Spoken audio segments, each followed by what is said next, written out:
Dr. Celso Moraes está aqui para conversar com a gente sobre essa questão que eu não sei se chegou a gerar polêmica. Colocou-se um grande ponto de interrogação a respeito disso. É proibido ou permitido cobrar consulta num retorno ao médico? Dr. Celso, tudo bem? Boa tarde. Boa tarde, Giovanni. Obrigado por atender o nosso convite. Precisamos do senhor com mais frequência aqui para falar dessas questões. Estou às ordens, aí não tem problema nenhum. Bom, é proibida a cobrança para o retorno? Até que ponto? Não tem nada de proibido. Uhum. Isso é uma relação entre pessoas, entre médico e paciente.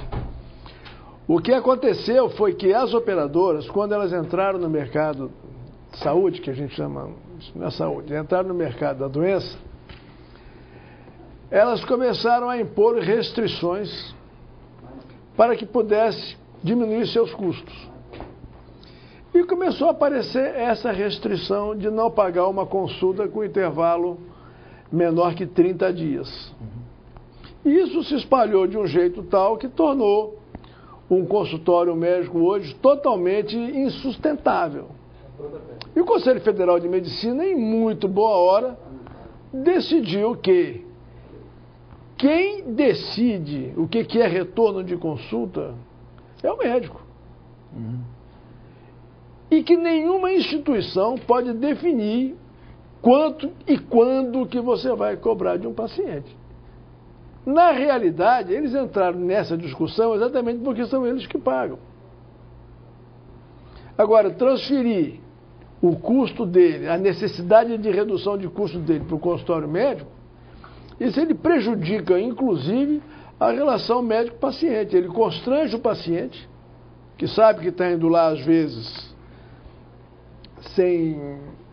sabe que o médico não vai receber por aquele atendimento, e o médico, por sua vez, também fica com uma agenda totalmente estrangulada, porque ele tem que fazer face à demanda de consultas novas desses chamados retornos. Agora, normalmente o médico, ele quando faz uma consulta, ele mesmo já combina com o paciente: olha, eu quero te ver de novo daqui a... Claro. Quando você tiver com o exame, ou então eu quero te ver de novo daqui a uns 15 dias, e já fica ali quase que claro entre eles que isso não será... paciente, quantas vezes ele vai precisar examinar o paciente? Outra coisa é o seguinte: imagine você em pediatria, por exemplo, que foram os mais prejudicados por isso aí, um bebê recém-nascido, quando ele vai a primeira vez ao consultório médico, provavelmente, se for o primeiro filho até, provavelmente a mãe vai ter necessidade de uma semana depois estar lá de novo. Parecer uma novidade. Tudo para ela é novidade. Isso normalmente considera-se um retorno? Não, isso não é retorno, isso é uma outra consulta. É uma outra consulta? É uma outra consulta.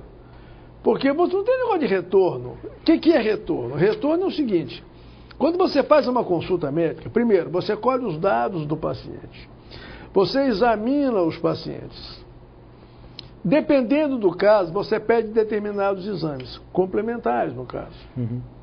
Se nessa consulta você não consegue fechar um diagnóstico e vai necessitar do resultado daqueles exames, você marca com o paciente para ele trazer aqueles exames. Isso aí é uma complementação de consulta. Isso é um retorno. Certo. Agora, por exemplo, depois de um determinado espaço de tempo, se o paciente apresenta necessidade de ser examinado novamente, de ser feito um novo procedimento, isso é uma outra consulta. Segundo, se o paciente apresenta uma determinada patologia, se uma criança cai e bate com a cabeça no chão, a mãe leva ela ao consultório. Você examina e tal, explica direitinho o que ela tem que observar, faz ou não exames que têm que ser feitos. Se uma semana depois ela apresentar um quadro de uma infecção respiratória, por exemplo, ela volta ao consultório. E por que você não pode apresentar à operadora, não é o paciente não, nesse caso, à operadora uma nova consulta? Essas ditas operadoras, os planos de saúde, né? Eles acabam atrapalhando em determinados momentos, por questão de economia, a relação médico-paciente, na sua avaliação? Atrapalham muito. Primeiro que eles acabam com a relação médico-paciente. A partir do momento em que você tem um intermediário na relação médico-paciente, você já diminui muito esse approach que tem que haver, essa interação que tem que haver entre o médico.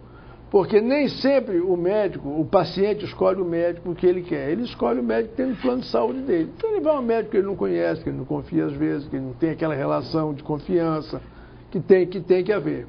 Aquela liberdade de você conversar, perguntar, essas coisas todas. O segundo é que as operadoras trabalham de acordo com o fluxo de caixa dela. Ela tem que ter lucro. Aí você coloca um terceiro setor dentro da relação médico-paciente, que é o único setor que trabalha única e exclusivamente pelo lucro, que é a operadora. E aí surgem esses questionamentos que acabam... Sofre o paciente e sofre o médico. Quer dizer, não temos duas vítimas que são as duas pontas mais importantes nessa história toda, o paciente e o médico. Essa relação, essa resolução do Conselho Federal de Medicina, ela é extremamente oportuna, porque ela já coloca, inclusive, deveres das operadoras através de seus responsáveis técnicos, que são médicos. Essa resolução você pode consultar, inclusive, na internet, número 1958/2010, do Conselho Federal de Medicina. CFM, resolução CFM 1958/2010, define e regulamenta o ato da consulta médica, a possibilidade da sua complementação, que é o retorno, e reconhece que deve ser do médico assistente a identificação das hipóteses tipificadas nessa resolução. Não vou ler porque ela é uma resolução, tem 2 páginas aqui, a gente ficaria um pouco de... não daria tempo para fazer a leitura. Eu agradeço, doutor Celso, pela presença, pelos esclarecimentos. Já recebemos vários telefonemas aí para a gente abordar esse assunto, e muitos deles indicavam o seu nome como representante do Conselho Federal de Medicina para esclarecer definitivamente esse assunto. Muito obrigado, uma boa tarde. Obrigado a você. Um bom trabalho e um bom retorno ao Brasil. Só fica mais lá do que cá, né? Tanto lá quanto cá. Tá certo. Bom, daqui a pouco a gente continua a conversar sobre assuntos de saúde.